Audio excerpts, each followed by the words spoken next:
मित्रांनो, सर्वांना जय जिजाऊ शेती मातीच्या या चॅनलवर आपल्या सर्वांचं स्वागत आहे. आणि शेती मातीशी नातं सांगत असताना गावखेड्यामध्ये आमची पत्र आधीच वानरांनी खिळखिळ केलेली आहेत आणि त्यातच कधी कधी लिखाणामुळे किंवा बोलण्यामुळे घरावर दगड येण्याचं प्रमाण अलीकडच्या काळामध्ये खूप वाढलेलं आहे.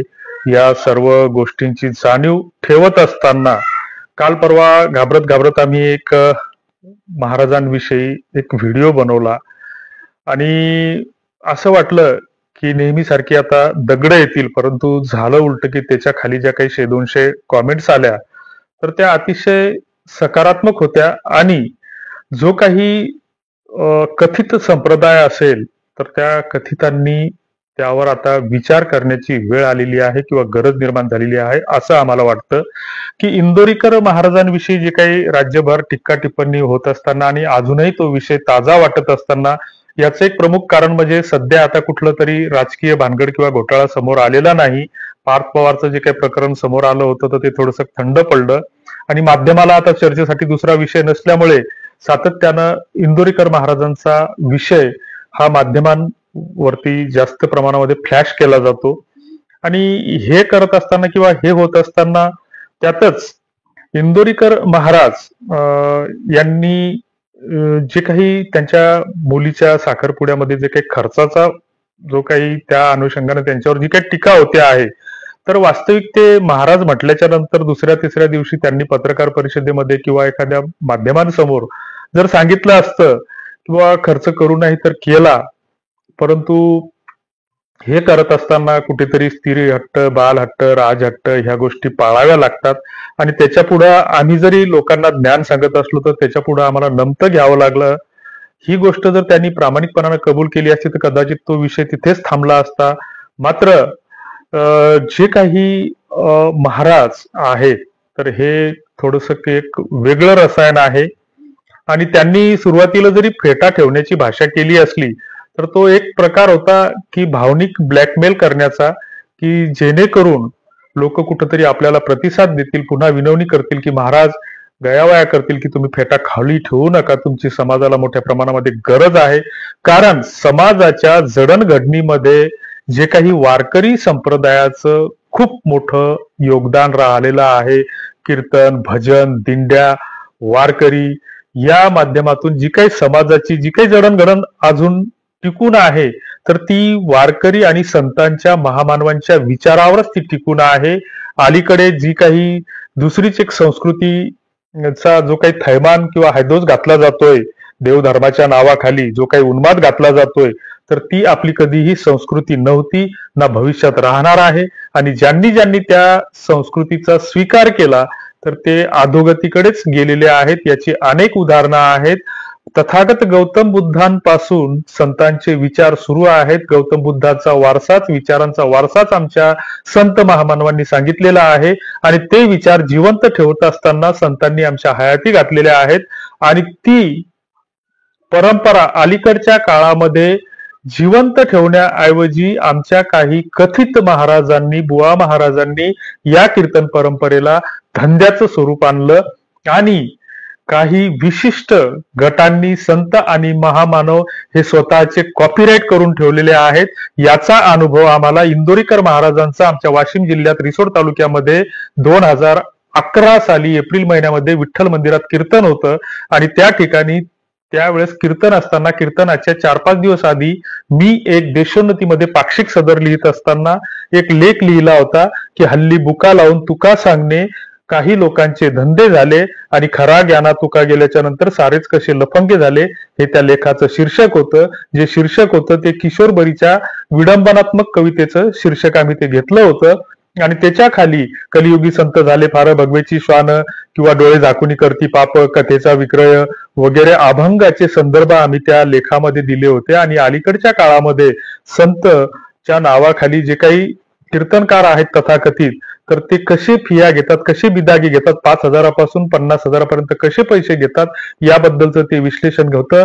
आणि त्याच्यामध्ये हाही उल्लेख आम्ही केला होता की आमची हरकत नाही कीर्तनाला, कोणी 50,000चं कीर्तन ठेवा, कोणी 1,00,000चं ठेवा, मात्र त्याच्यासाठी गावखेड्यातील कष्टकऱ्यांना, गोरगरिबांना वर्गणीसाठी आग्रह धरू नये, असा त्या लेखाचा आशय होता.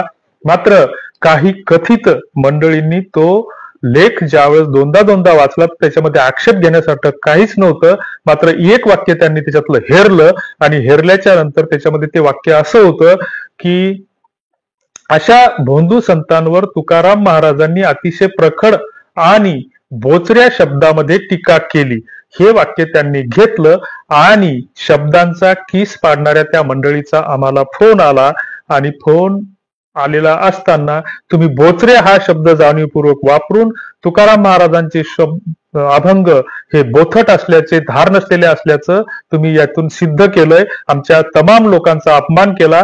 तुम्ही उद्या जाहीर माफी मागितली पाहिजे त्या वर्तमानपत्रातून, अन्यथा तुमची होळी करू महाराष्ट्रभर. अशा अनेक धमक्या दिल्या. 2 दिवस सातत्यानं त्रास देण्यात आला आणि मग घरातली बायको सुद्धा आम्हाला बोलायला लागली की तुम्हाला लय भांड्या पंचायती येतात. अशी ही आमची कथा आणि व्यथा आहे. कारण बोचरे या शब्दाचा मराठी शब्द रत्नाकर या पुस्तकामध्ये, हाना आपटेचं जे पुस्तक आहे, तर विशेषणासह क्रियापदासह त्याचा अर्थ होतो धार नसलेले बोथट. परंतु आमच्या वैदर्भीय बोली भाषेनुसार दुसरा अर्थ सुद्धा त्याचा होतो की बोचरे म्हणजे झोपणारे. मात्र नेमका त्यांनी तो अर्थ घेतला आणि 2 दिवस आमची झोपमोड केली. तर असो, तो विषय आता मागं पडला. कारण आता बोलत असताना, लिहित असताना अशा गोष्टी काही नवीन नाहीत, तर ते हे होत राहतात. मात्र इंदुरीकर महाराजांविषयी बोलत असताना की त्यांनी ज्यावेळेस सुरुवातीला फेटा ठेवण्याची भाषा वापरली, तर फेटा ठेवत असताना बरेच काही लोक भावनिक झाले की आता इंदुरीकर महाराज कीर्तन सोडणार. मात्र मुळात त्यांना आता कीर्तन सोडायचंच नव्हतं. तर मग त्यांनी पुन्हा दुसरा एक फंडा अवलंबवला की ज्या काही रुपालीताई ठोंबरे आहेत, तर त्यांनी लांबलचक पोस्ट त्यांच्या अनुषंगाने लिहिली की महाराज तुमची गरज आहे, कीर्तन तुम्ही सोडू नका.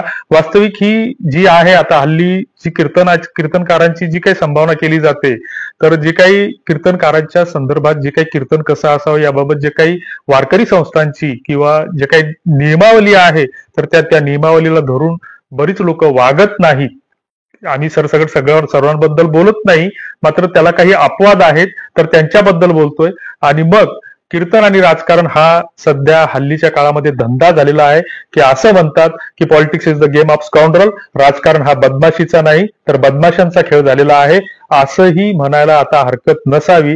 त्यांनी ती पोस्ट लिहिली. तर असो, त्याही पुढे जात महाराजांनी पुन्हा जे काही आता त्या एक शिक्षण संस्था किंवा अनाथ संस्था चालवत असतील, एक चांगली गोष्ट आहे. मात्र त्याच्याही पुढे विद्यार्थ्यांच्या हातामध्ये फलक देऊन की विद्यार्थी, जसा आता दिल्लीला सिसोदिया यांनी शिक्षण मंत्री असताना शाळांमध्ये बदल घडवले, आमूलाग्र बदल घडून आले, त्याची विदेशातील वृत्तपत्रांनी, न्यूयॉर्क टाइम्स सारख्या वृत्तपत्रांनी सुद्धा दखल घेतली होती.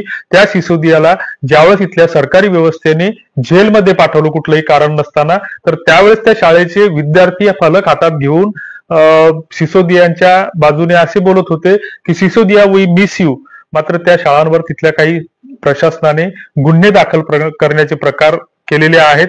हे किती जणांना माहित आहे आम्हाला माहित नाही, मात्र हा प्रकार घडला. मात्र इंदोरीकर महाराजांच्या बाबतीत विद्यार्थी ज्यावेळेस फलक हातामध्ये अहिल्यानगर जिल्ह्यामध्ये फलक हातामध्ये घेऊन ज्यावेळेस मागणी करत होते की तुम्ही कीर्तन सोडू नका, तर त्याच्या मागचा, त्या विद्यार्थ्यांच्या मागचा नेमका उद्देश काय, की विद्यार्थी मग नेमके काय, त्यांना परीक्षेमध्ये प्रश्न विचारले जाणार होते का की इंदोरीकरांचं कीर्तन हे नेमकं कुठल्या प्रकारामध्ये मोडते, किंवा त्या अनुषंगाने परीक्षांमध्ये विद्यार्थ्यांना या कीर्तनकारांची, कारण कीर्तन शिकण्याचं त्यांचं वय नाही, त्यांचं वय हे अभ्यासाचं आहे, संस्काराचं आहे, नैतिक मूल्य शिक्षणाचं आहे, खेळाचं आहे. आणि अशा वयामध्ये जर ते कीर्तनकाराला एखाद्या आग्रह धरत असतील की आम्ही तुम्हाला, आमची गरज आहे, तर हे कुठेतरी आम्हाला चुकीचं वाटतं. तुम्हाला काय वाटतं ते कॉमेंट बॉक्समध्ये तुम्ही लिहिलं पाहिजे. दुसरीकडे त्याही पुढे त्यांनी कीर्तनाचा सपाटा सुरू ठेवला, त्यांच्या तारखाबुक असतील, हरकत नाही. मात्र हे कीर्तन करत असताना त्यांनी जो काही आता सोशल मीडियावर त्यांच्या एक याची क्लिप व्हायरल होत आहे, तर ती व्हिडिओच्या शेवटी तुम्हाला मी दाखवतो आहे की त्याच्यामध्ये ते म्हणतात की मुलांना प्रश्न विचारतात त्या ठिकाणी, विद्यार्थी जे वयातले जे कीर्तन ऐकायसाठी आलेले ते कॉमेडी म्हणून किंवा करमणूक म्हणून, तर त्यांना ते प्रश्न विचारतात की जर एखादी पोस्ट राजाच्या विरोधात येत असेल, धर्माच्या विरोधात येत असेल, किंवा आणखीन कुठल्या गोष्टीच्या विरोधात येत असेल, तर तुम्ही ती पोस्ट काय कराल, फॉरवर्ड केली पाहिजे का डिलीट केली पाहिजे, तर डिलीट केली पाहिजेत असा आग्रह त्यांना धरतात. आणि मग आता धर्माविषयी ते बोलत असताना त्यांचा धर्माभिमान नेमका कुठल्या गोष्टीवर आहे हे आम्हाला माहित नाही. मात्र धर्माबद्दल बोलत असताना खरा एकच तो धर्म, जगाला प्रेम आपावे, हे आम्हाला साने गुरुजींनी सांगितलं. दुसरीकडे तुकाराम महाराज यांना अभिप्रेत असलेला जो धर्म होता तर तो त्यांचा न्याय, बंधुता, समता आणि माणुसकीचा धर्म होता. त्या धर्मापलीकडे त्यांनी धर्माची कुठलीही व्याख्या केलेली नाही. आणि मग आमचा जर धर्म, आम्ही जर धर्माभिने असू तर हे कुठंतरी कीर्तन परंपरेच्या नावाखाली चुकीचं आहे असं आम्हाला वाटतं. एक खेड्यातले माणूस म्हणून, शेतकरी म्हणून असं आम्हाला वाटतं. तुकाराम महाराजांनी कधीच जातीभेद किंवा धर्मभेद पाळलेला नाही. की ज्या वेळेस ते दिंडीमध्ये किंवा वारकरी याच्यामध्ये पायी जात असताना ज्यावेळेस त्यांना पाऊस आला आणि कुठे जागा भेटत नव्हती तर अशा वेळेस त्यांच्यासाठी मस्जिद उघडे करण्यात आली आणि त्याच ठिकाणी त्यांनी कीर्तन सुरू केलं की अल्ला देवे, अल्ला देवे, अल्लाच हे सगळं करत असल्याचा अभंग त्यांनी रचलेला आहे. मग तो प्रक्षिप्त आहे का मूळ गाथेतला आहे हे त्याचा शोध त्या तज्ञांनी घ्यावा. मात्र हा तुकाराम महाराजांच्या नावावर अभंग प्रचलित आहे हे इथं आम्हाला अभिमानानं सांगावं असं वाटतं. दुसरीकडे राजांच्या विरोधात जर एखादी पोस्ट येत असेल, कारण राजाला आरसा दाखवणं हे इथल्या माध्यमांचं आणि इथल्या समाज व्यवस्थेचं काम असतं. मात्र राजा जर चुकीचं वागत असेल आणि त्याच्या विरोधात जर एखादी पोस्ट येत असेल तर ते डिलीट करण्याचं नेमकं प्रयोजन काय असलं पाहिजे. दुसरीकडे तुकाराम महाराजांचा खून झाला असं जर कोणी पोस्ट टाकत असेल तर तो वेगळ्या चर्चेचा, वेगळ्या वादाचा विषय आहे. तुकाराम महाराजांच्या खुनाचा जो विषय आहे तर तुकाराम महाराज स्वतःच लिहितात की मंबा भट्टे केले कपट, गाथा बुडविली इंद्राणीत, तेनेवरी 13 दिवस राहिलो उपाशीत. म्हणजे आत्मक्लेश करणारे तुकाराम महाराज 13 दिवसाच्या नंतर पुन्हा जनगाडे नावाच्या तेल्याला सोबत घेऊन ती गाथा पुन्हा भंडारा माळ्यावर जाऊन कुठंतरी भूमिगत होतात आणि ती पुन्हा नव्याने लिहितात. कोणा शोध घेत असताना ते सापडत नाहीत आणि पुन्हा ते अभंग जे जे आठवतात ते पुन्हा नव्याने लिहितात.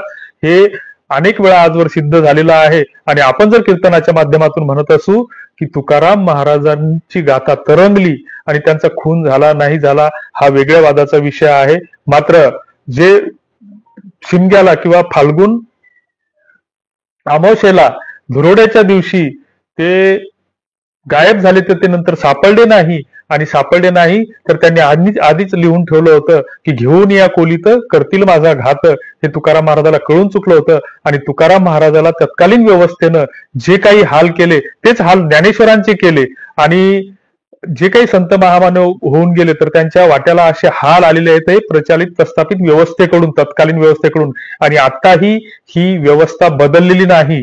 आमची जी काही लढाई आहे तर ती व्यवस्था बदलासाठी आहे. जो काही आम्ही फॅसिझम या माध्यमातून स्वीकारतो आहे किंवा आमच्यावर जो काही लादला जात आहे तर तो कुठेतरी थांबला पाहिजे, बदलला पाहिजे असं आम्हाला वाटतं. तर इंतोरीकर महाराज ज्यावेळेस सांगतात तर त्यावेळेस पुन्हा दुसरी गोष्ट ते आपल्या कीर्तनामध्ये असं उदाहरण देतात की तुकाराम महाराज यांच्या विषयी सांगत असताना ज्या काही कपोलकल्पित कथा सांगितल्या जातात तर कृपया कीर्तनकारांनी तशा गोष्टी काही सांगू नये. कारण समाजाला खऱ्या विचारांची, खऱ्या अभंगाची गरज आहे. अशा करमणुकीच्या विषयाची गरज नाही. तुम्हाला काय वाटतं ते कमेंट बॉक्समध्ये नक्की कळवा. तुर्तास धन्यवाद. जय जिजाऊ. बऱ्या पांडुरंगाचाच अवतार आहे ना. अवतार कोणाचा? जगद्गुरु तू काही अवतार नाम याचा पण तू किता तुलनेशी ब्रह्म. एखादा जर म्हणला बा तुकाराम महाराजांचा खून झाला, आपण ती क्लिप फॉरवर्ड करावी काय एवढं सांगा. जाग्यावर डिलीट केली पाहिजे. उद्या जर एखाद्यानं क्लिप टाकली इंदुरीकर सगळ्यात हलकट महाराज आहे, काय करणार तुम्ही? वा एवढ्याला कळलं पण मोठ्यांना कळालं. ते म्हणतो डिलीट करून टाकू बाबा आपला आहे.